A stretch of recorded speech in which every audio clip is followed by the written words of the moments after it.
Merci beaucoup d'être là. Quelques mots d'abord sur l'actualité, l'Iran.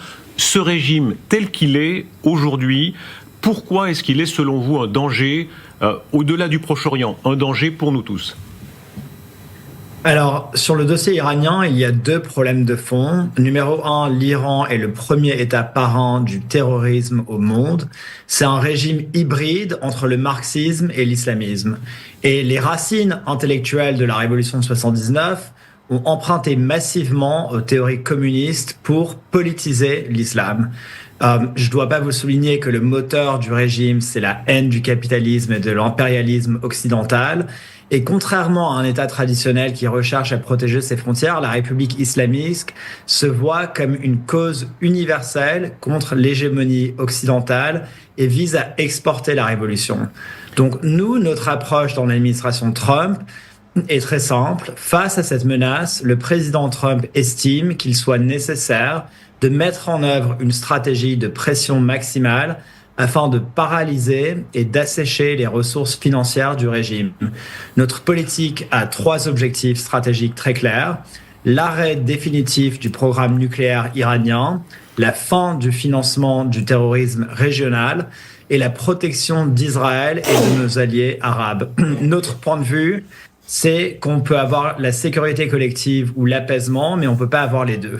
Et donc, nous menons une politique. Est-ce que nous vivons, une sorte de moment Ronald Reagan ? Vous convoquez l'histoire, c'est un régime qui dure depuis 1979.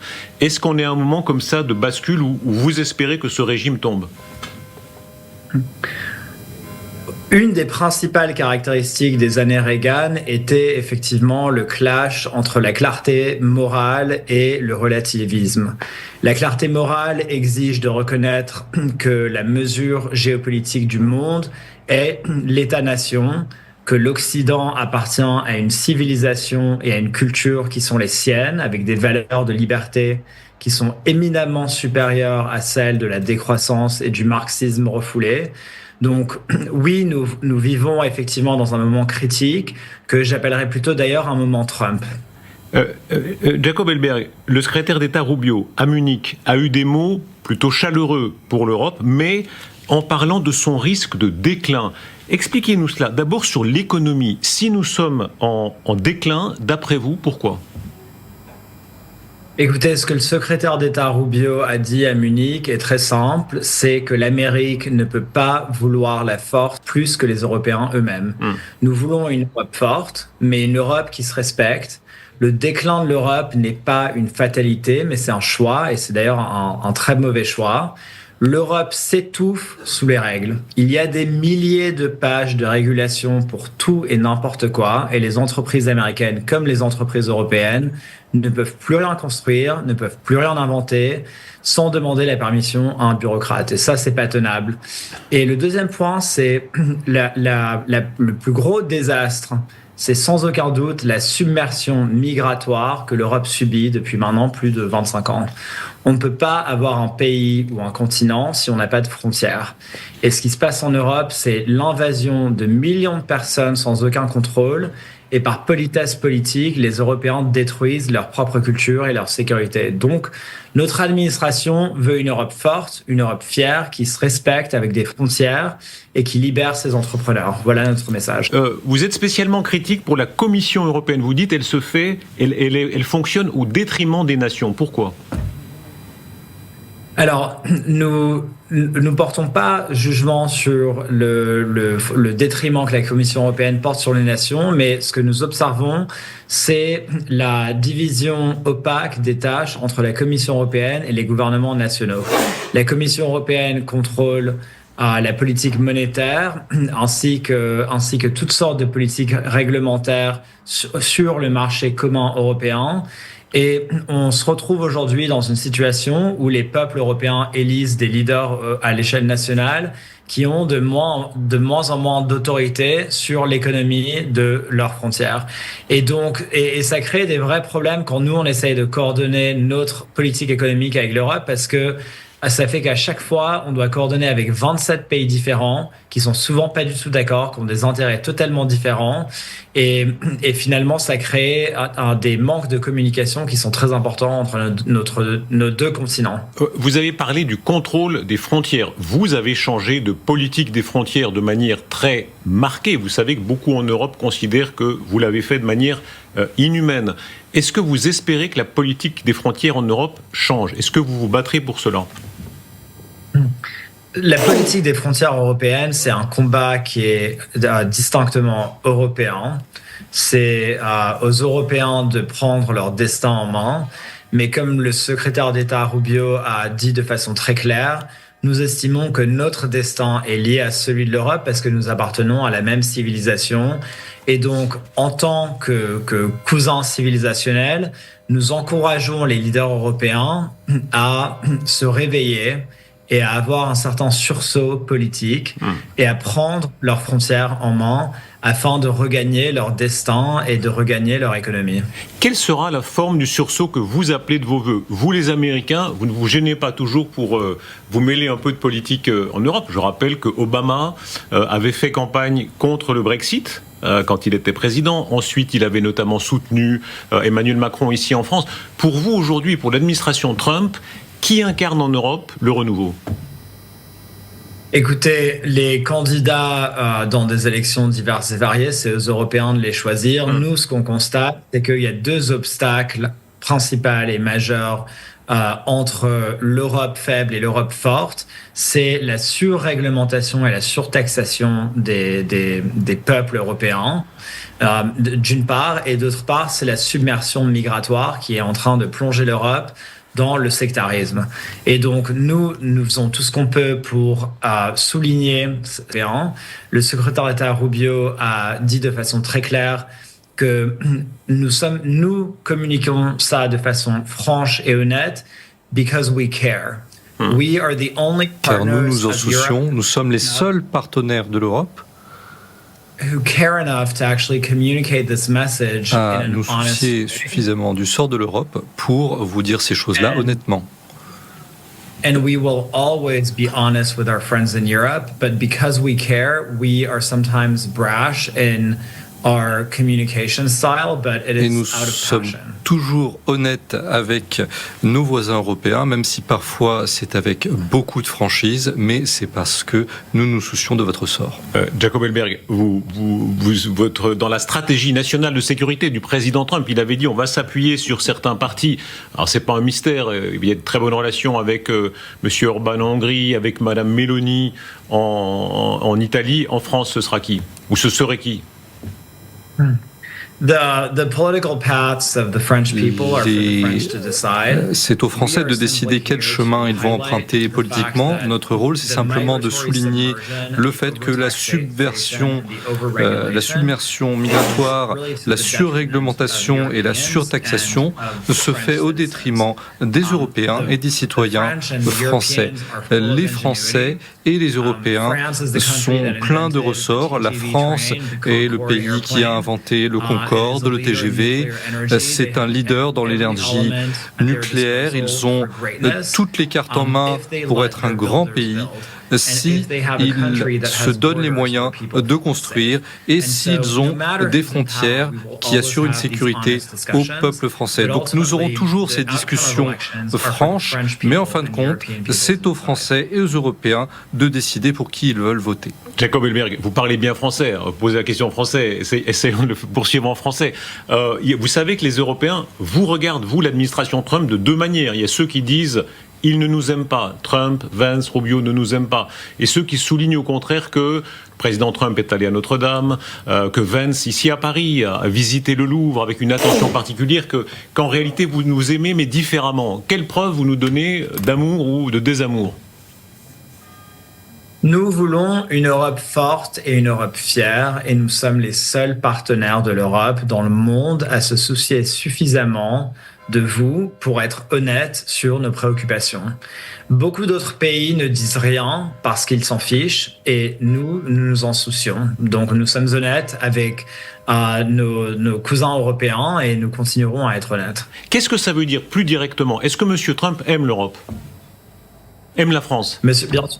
Monsieur Trump aime l'Europe, Monsieur Trump aime la culture européenne, ses parents, sa mère est une Européenne, sa femme est issue de l'immigration européenne, son cabinet compte beaucoup de gens qui sont issus de l'immigration européenne, et donc Monsieur Trump aime l'Europe, mais l'amour, c'est aussi la franchise. Et donc, c'est pour ça que nous avons toujours été très francs avec l'Europe et nous continuerons à être très francs avec l'Europe. L'Europe doit absolument prendre son destin en main et reconnaître qu'elle est elle-même issue d'une civilisation dont elle doit être fière. Elle a des frontières qu'elle devrait respecter, et la décroissance européenne que l'Europe subit depuis les 25 dernières années n'est pas une fatalité, mais c'est un choix. Et donc, en adoptant des politiques plus généreuses, elle peut à nouveau croître à un élan qui correspond à celui des États-Unis, qui est à peu près à 3% par an. Qu'est-ce qui manque selon vous à l'Europe? À vous entendre, il y a des aspects économiques et il y a des aspects d'état d'esprit. Est-ce que nous manquons d'agressivité selon vous, d'agressivité dans le monde? Une des questions fondamentales qui manque à l'Europe, c'est pas seulement des politiques, mais c'est vraiment, comme vous dites, un état d'esprit et un état de confiance en soi. L'Europe doit regagner la confiance en soi et la fierté d'elle-même, et c'est exactement ce à quoi a fait référence le secrétaire d'État Rubio, parce que l'Europe a tous les éléments d'une grande civilisation qui a rayonné sur le monde pendant plus de 2000 ans. Et donc, ce serait vraiment très important que l'Europe regagne cette confiance en elle. Pourquoi est-ce que, d'après vous, nous sous-estimons le danger chinois? Donc, le danger chinois est principalement un danger commercial et géopolitique. Et sur le plan commercial, la Chine ne veut absolument pas commercer avec vous, elle veut vous posséder. Petit à petit, industrie après industrie. Et la solution n'est certainement pas d'imiter la Chine, mais d'innover, de complètement changer la donne avec une stratégie industrielle et technologique qui est propre à l'Occident. Et c'est exactement ça que nous faisions du côté des États-Unis avec notre initiative Pax Silica. Nous avons eu plusieurs conversations avec la Commission européenne à ce sujet et nous espérons pouvoir être partenaires avec l'Europe sur ce projet. Jacob Elberg, répondez aux objections. Vous savez combien d'Européens ont l'impression qu'en fait, vous essayez de nous vassaliser. Et ça date pas d'hier. Obama, qui nous a maltraités dans l'affaire des écoutes. Bush, qui a entraîné tellement d'Européens dans l'aventure folle de l'Irak. Et maintenant, beaucoup disent, vous nous maltraitez, vous nous vendez des armes au prix fort, du gaz au prix fort, vous nous raquettez dans les droits de douane. Certains disent, si vous nous aimez, c'est des preuves d'amour un peu bizarres. Les Américains aiment l'Europe. Ils ont des liens de parenté avec l'Europe qui sont extrêmement profonds. Ils n'ont absolument aucune intention de dominer l'Europe. Et d'ailleurs, je dirais plus, ce dont l'Europe devrait se soucier, c'est du mouvement intellectuel isolationniste aux États-Unis qui gagne beaucoup d'importance. Et les États-Unis qui ont souvent des tendances à vouloir se mettre en retrait. Parce que les États-Unis, c'est un pays qui est loin de l'Europe et qui bénéficie d'une hémisphère qui est relativement stable. Et donc dominer l'Europe, c'est certainement pas le projet américain. Le projet américain, c'est un pays avec lesquels les Américains peuvent commercer avec des pays, entre des pays stables et prospères. C'est très simple. Est-ce que ça veut dire qu'en réalité, contrairement au lieu commun, vous allez plus investir en Europe, économiquement, commercialement, rester avec vos bases militaires? Est-ce que ça fait partie, cette union, elle va se renforcer? Les États-Unis sont déjà actuellement le premier client de l'Europe, à consommer plus de 789 milliards de dollars par an de biens et services européens. Les Américains investissent énormément en Europe déjà. Il reste néanmoins un énorme potentiel d'investissement américain en Europe, surtout à travers l'issue de la révolution de l'intelligence artificielle. Mais pour que l'investissement arrive, il faut simplifier son régime réglementaire. C'est essentiel. Si l'Europe continue à matraquer les entreprises de réglementation, de normes et de taxation, l'Europe va pas seulement étouffer les entreprises américaines, elle va d'abord étouffer les entreprises européennes. Et c'est ça l'enjeu principal économique dont le secrétaire d'État Rubio essaye de communiquer à ses amis européens. Un dernier mot, monsieur le secrétaire d'État. Il y a ce mot tellement révélateur de Jefferson qui dit « Les États-Unis, empire de la liberté ». Et selon les périodes, on insiste plus sur le côté empire ou sur le côté liberté. Aujourd'hui, il y a un peuple qui cherche à se libérer, c'est évidemment le peuple iranien. Qu'est-ce que vous dites au peuple iranien ? Quel est le message des États-Unis d'Amérique au peuple iranien qui actuellement est sous le coup de la répression que l'on sait ? Notre message, vous savez, a toujours été que c'est au peuple iranien de prendre leur destin en main. Bien sûr, nous voulons pas voir de massacres dans les rues de Téhéran et nous voulons pas voir de tragédies civiles se dérouler en Iran. Mais c'est au peuple iranien de choisir son destin. Néanmoins, nous avons une politique sur l'Iran qui est d'interdire l'Iran d'avoir accès à une bombe nucléaire, d'interdire l'Iran de financer des réseaux régionaux terroristes et des vecteurs d'instabilité à travers le Moyen-Orient et de protéger nos alliés au Moyen-Orient, plus particulièrement Israël et nos alliés arabes. Et donc, nous allons défendre nos intérêts au Moyen-Orient. Nous avons appliqué une politique de pression maximale économique contre l'Iran.